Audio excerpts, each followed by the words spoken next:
एक स्वाइप आपकी पूरी जिंदगी तबाह कर सकता है। 87,000 का बिल, एक फेक कॉल और फिर सिर्फ खामोशी और पछतावा। दोस्तों, आज हम जिस मौजू पर बात करने जा रहे हैं वो कोई आम बात नहीं है।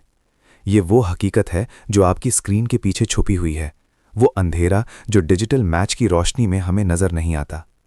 हम बात कर रहे हैं द डेटिंग अपोकलिप्स की। पाकिस्तान में टिंडर सिर्फ एक ऐप नहीं रही, बल्कि ये 650 करोड़ की एक ऐसी वहशी इंडस्ट्री बन चुकी है जो आपकी तन्हाई और आपकी मोहब्बत की तलाश को एक वेपन के तौर पर इस्तेमाल करती है।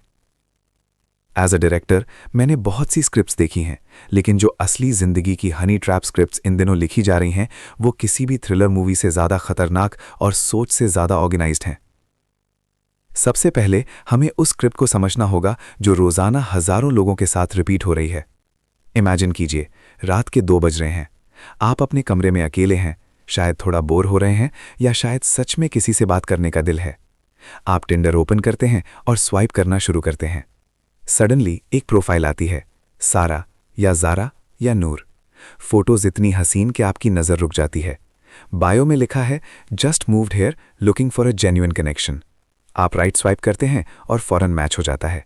आपको लगता है कि शायद आज आपका लकी डे है, लेकिन असल में आप एक बड़े ऑपरेशन का हिस्सा बन चुके हैं। अगला स्टेप होता है द इमोशनल हुक।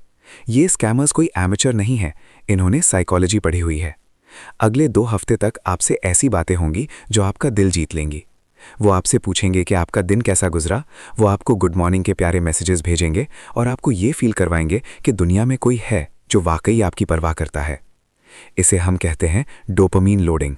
आपका दिमाग उस इंसान का आदी हो जाता है। फिर आता है मिलने का दिन। वो लड़की आपसे कहेगी, मैं किसी आम कैफे में नहीं मिल सकती, लोग देखते हैं, चलो किसी क्लासी जगह चलते हैं। और वो नाम लेगी लाउंज 43 का या किसी ऐसे क्लब का जो सिटी के किसी पॉश लेकिन सुनसान एरिया में होगा। जब आप वहां पहुंचेंगे तो सीन बिल्कुल सेट होगा। डिम लाइट्स, इतनी तेज म्यूजिक कि आपको अपने दिमाग की आवाज सुनाई ना दे, और बहुत ही प्राइवेट बूथ्स। ज़ारा या नूर वहां पहले से मौजूद होगी। वो ड्रिंक्स ऑर्डर करेगी, महंगे इंपोर्टेड बेवरेजेस की बात करेगी। आप बातों में इतने मगन होंगे कि आपको पता ही नहीं चलेगा कि कब टेबल पर 10 से 12 खाली बॉटल्स जमा हो चुकी हैं। फिर सडनली उसके फ़ोन पर एक कॉल आएगी। वो कहेगी, मेरी अम्मी की तबीयत खराब हो गई है, मुझे फ़ौरन निकलना होगा, और वो एक पल में गायब हो जाएगी। आप अकेले टेबल पर बैठे होंगे और वेटर बिल लेकर आएगा। जब आप बिल देखेंगे तो आपके होश उड़ जाएंगे। 87,000 PKR। आप कहेंगे कि ये कैसे हो सकता है, हमने तो सिर्फ थोड़ी देर बातें की हैं। यहाँ से दी अग्रेसिव क्लोज शुरू होता है। जैसे ही आप बिल पर सवाल उठाएंगे, वहाँ के बाउंसर्स जो 6 फुट लंबे और किसी दीवार की तरह होंगे आपको घेर लेंगे। वो आपसे तमीज़ से बात नहीं करेंगे, उनका एक ही मकसद होगा, आपका बैंक अकाउंट खाली करना। वो आपका फ़ोन छीन लेंगे, आपको पुलिस की धमकी देंगे और कहेंगे कि आप यहाँ इल्लीगल ड्रिंक्स पीने आए थे, अब पे करें वरना जेल जाएंगे। शर्म और डर के मारे एक शरीफ आदमी अपनी सारी सेविंग्स उनके हवाले कर देता है। अगले दिन जब आप उस प्रोफाइल को ढूंढेंगे तो वहाँ यूज़र नॉट फाउंड लिखा होगा। आपका मैच, आपकी कनेक्शन और आपके पैसे सब एक झूठ थे। लेकिन दोस्तों, ये तो सिर्फ फाइनेंशियल स्कैम था। इससे भी बड़ा और खतरनाक खेल है डिजिटल ब्लैकमेल या सेक्सटॉर्शन। इस्लामाबाद के एक गवर्नमेंट ऑफिसर की मिसाल लीजिए। उसने एक लड़की से मैच किया, बात आगे बढ़ी और लड़की ने उसे एक वीडियो कॉल पर उकसाया। उस बेचारे को नहीं पता था कि स्क्रीन रिकॉर्डर ऑन है। अगले ही दिन उसे एक व्हाट्सएप मैसेज आता है जिसमें उसकी वीडियो होती है और नीचे लिखा होता है, 5 लाख दो वरना ये वीडियो तुम्हारी बीवी और तुम्हारे डिपार्टमेंट के हेड को भेज दी जाएगी।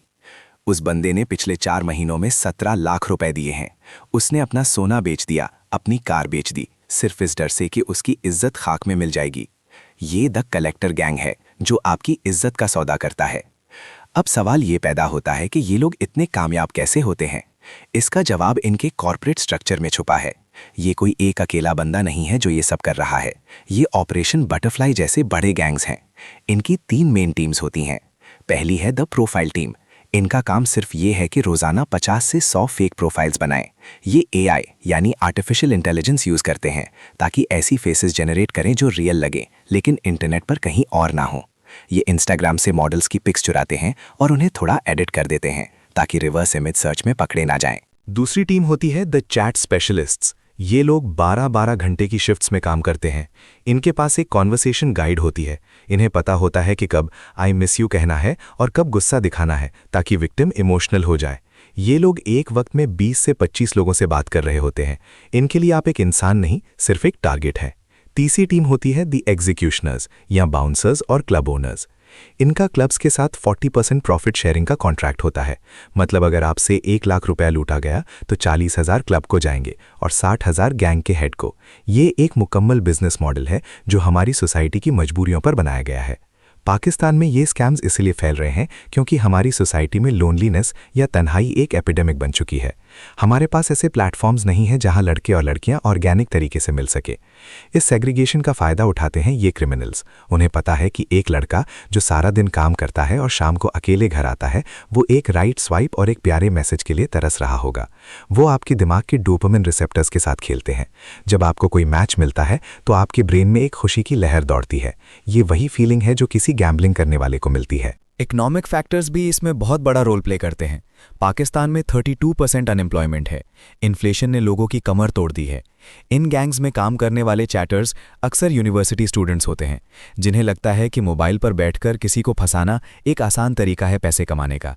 एक स्टूडेंट ने इन्वेस्टिगेशन के दौरान बताया कि उसने सिर्फ 2 महीनों में इतना पैसा कमा लिया जो उसके बाप की साल भर की सैलरी थी। जब ज़मीर मर जाता है और भूख बढ़ जाती है तो ऐसे ही जुर्म पैदा होते हैं। लेकिन क्या इसका मतलब यह है कि हम सबको डिजिटल दुनिया से कट जाना चाहिए? बिल्कुल नहीं। इसका हल है डिजिटल अवेयरनेस और होशियारी। एज एन इन्फ्लुएंसर मैं आपको कुछ रेड फ्लैग्स बताना चाहता हूं जो आपकी ज़िंदगी बचा सकते हैं। सबसे पहला red flag, too good to be true. अगर किसी की फ़ोटोज़ किसी फिल्म स्टार जैसी हैं और वो बहुत ही ज़्यादा अट्रैक्टिव है तो 90% चांस है कि वो फेक है। फ़ौरन उसकी फ़ोटो को गूगल इमेजेस पर रिवर्स सर्च करें। अगर वो फ़ोटो किसी और नाम से किसी रशियन या यूक्रेनियन वेबसाइट पर मिल जाए तो समझ जाए आप स्कैमर से बात कर रहे हैं। दूसरा red flag, moving off the app too fast. Scammers चाहते हैं कि वो आपको फौरन व्हाट्सएप या किसी प्राइवेट साइट पर ले जाएं। टिंडर के अपने सिक्योरिटी फिल्टर्स होते हैं जो इन्हें पकड़ सकते हैं, इसीलिए वो चाहते हैं कि आप प्लेटफॉर्म छोड़ दें। जब तक आप किसी से मिल ना लें, अपना फ़ोन नंबर कभी शेयर ना करें। तीसरा red flag, the nonsense test. ये बहुत ही मज़ेदार और आसान तरीका है। अगर आपको शक हो कि आप किसी बॉट या मशीन से बात कर रहे हैं, तो कोई भी उल्टा सीधा मैसेज भेज दें, जैसे क्वटी उइयो। अगर सामने से रिप्लाई आए हाँ हाँ यू आर सो फनी, तो समझ जाएं कि वो एक ऑटोमेटेड सिस्टम है जो सिर्फ कीवर्ड्स पर काम कर रहा है। चौथा और सबसे बड़ा रेड फ्लैग, द इमरजेंसी। अगर कोई आपसे मिलने से पहले ही पैसे मांगे, चाहे वो कितनी ही बड़ी मजबूरी क्यों ना बताए, वो स्कैम है। मोहब्बत पैसे नहीं मांगती और इंटरनेट पर तो बिल्कुल भी नहीं। और अगर आप मिलने का प्लान बनाएं तो जगह हमेशा आप सिलेक्ट करें। कभी भी उनकी बताई हुई जगह पर ना जाएं, खास तौर पर अगर वो कोई ऐसी क्लब या लाउंज है जिसका नाम आपने पहले कभी नहीं सुना। Meet in a public place, daylight में मिलें और अपने किसी दोस्त को अपनी लाइव लोकेशन ज़रूर भेज दें। एक डायरेक्टर के पॉइंट ऑफ व्यू से अगर मैं इस दुनिया को देखूं तो ये एक ऐसी फिल्म है जिसमें कोई हीरो नहीं है। इन ऐप्स ने हमें आज़ादी तो दी, लेकिन उस आज़ादी के साथ जो जिम्मेदारी आती है हमने वो नहीं सीखी। वेस्ट में अगर कोई स्कैम होता है तो वहाँ के लॉज और ऐप्स में पैनिक बटन्स होते हैं, बैकग्राउंड चेक्स होते हैं। लेकिन पाकिस्तान में हमारे लॉज अभी तक डिजिटल क्राइम को पूरी तरह समझ नहीं पाए। FIA साइबर क्राइम के पास हज़ारों कंप्लेंट्स हैं, लेकिन लोग शर्म की वजह से पीछे हट जाते हैं। स्कैमर्स इसी शेम का फ़ायदा उठाते हैं। उन्हें पता है कि आप कभी पुलिस के पास नहीं जाएंगे क्योंकि आप डरेंगे कि लोग क्या कहेंगे कि मैं टिंडर पर क्या कर रहा था। दोस्तों, ये शर्म ही उनका सबसे बड़ा हथियार है। अगर आपके साथ ऐसा कुछ हुआ है तो खामोश ना रहें। आपकी खामोशी उन्हें अगला शिकार ढूंढने का हौसला देती है। FIA को रिपोर्ट करें, अपने दोस्तों को बताएं। इंटरनेट एक खूबसूरत जगह हो सकती है दोस्ती और रिश्तों के लिए, लेकिन अगर हमने अपनी आंखें बंद कर ली तो ये एक जंगल बन जाएगा जहां सिर्फ शिकारी और शिकार होंगे।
एक डायरेक्टर के पॉइंट ऑफ व्यू से अगर मैं इस दुनिया को देखूं, तो ये एक ऐसी फिल्म है जिसमें कोई हीरो नहीं है। इन ऐप्स ने हमें आज़ादी तो दी, लेकिन उस आज़ादी के साथ जो जिम्मेदारी आती है, हमने वो नहीं सीखी। वेस्ट में अगर कोई स्कैम होता है तो वहाँ के लॉज और ऐप्स में पैनिक बटन्स होते हैं, बैकग्राउंड चेक्स होते हैं, लेकिन पाकिस्तान में हमारे लॉज अभी तक डिजिटल क्राइम को पूरी तरह समझ नहीं पाए। FIA साइबर क्राइम के पास हज़ारों कंप्लेंट्स हैं, लेकिन लोग शर्म की वजह से पीछे हट जाते हैं। स्कैमर्स इसी शेम का फ़ायदा उठाते हैं। उन्हें पता है कि आप कभी पुलिस के पास नहीं जाएंगे, क्योंकि आप डरेंगे कि लोग क्या कहेंगे कि मैं टिंडर पर क्या कर रहा था। दोस्तों, ये शर्म ही उनका सबसे बड़ा हथियार है। अगर आपके साथ ऐसा कुछ हुआ है तो खामोश ना रहें। आपकी खामोशी उन्हें अगला शिकार ढूंढने का हौसला देती है। FIA को रिपोर्ट करें, अपने दोस्तों को बताएं। इंटरनेट एक खूबसूरत जगह हो सकती है दोस्ती और रिश्तों के लिए, लेकिन अगर हमने अपनी आंखें बंद कर ली तो ये एक जंगल बन जाएगा जहां सिर्फ शिकारी और शिकार होंगे।